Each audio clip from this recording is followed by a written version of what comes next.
Grease me up, woman, I'm going in. So, that's what's left of the sacrificial electrode. There's still gas under there in the sludge. If I tap the bottom, bubbles come up.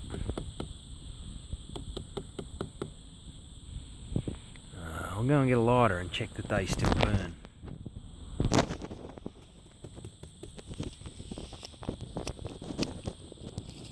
Don't work real well with gloves on. Okay, they still burn.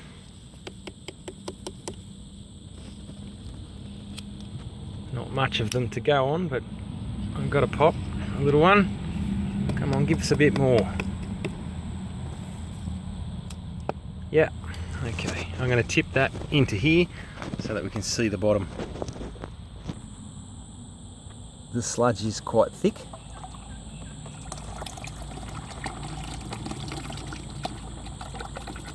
There's the fingers of the electrode that have broken off. The negative electrode does not wear away, that's the bottom one. The sludge was far thicker than I expected. The silica beads that have been carried over have fallen in there when I'm tipping the charged stacked easy water into the cell. You want to use charged water, not normal water. I'm just going to rebuild it. The spacers just sit like that in there and create the gap between the two electrodes. It's a fairly large gap, and that needs to be that large because the panel is 48 volts. And the spacers have been put back in, and the new electrode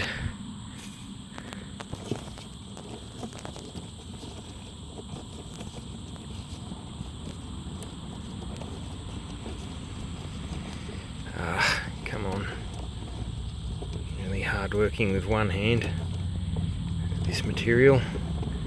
Come on, get to where you need to be, all sit nicely.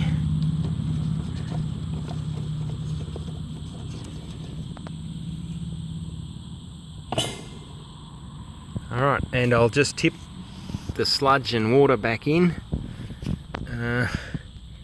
and set it back up again. If you want to look at that, that is a microwave oven transformer being used as a ballast in some form, but also to present a magnetic field into the cell. So there's a south pole on the top.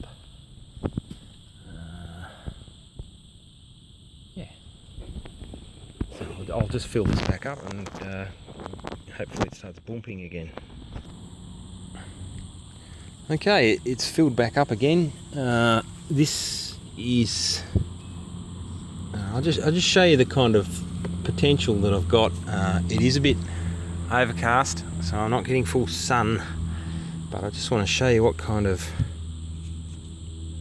power we're getting off the panel.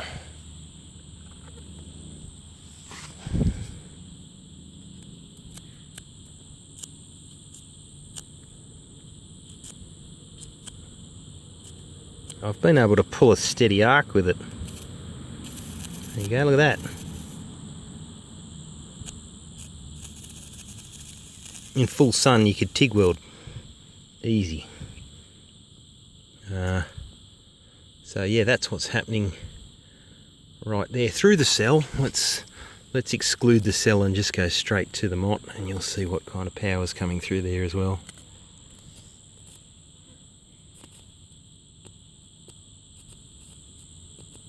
It gives it a good amount of ballast. Okay, so this will start producing bubbles again, and I'll pop that back up there on the brick so that it's getting its south pole, and I might feed it some more bacteria. There was a smell of ammonia carrying out of that sludge. ammonia was added to this during its week-long build-up of the sludge, at which point the sludge was then inoculated with soil bacteria. The boomping was not happening before the soil bacteria. So it's definitely something new. It's been really hard to catch the sound of it. I can best describe it. It sounds like someone flicking the bottom of the tub. It's quite a sharp bump. And I don't think it's a function of like gas just stuck in the sludge, because when it goes, it's enough of a thump to let you know that it's not just a bubble sneaking out of sludge. It's more of a click. Anyway, yeah. Thanks for watching. Don't forget to leave a comment if you've got any questions. Feel free. If you want to know what the hell's going on here, you need to have a play.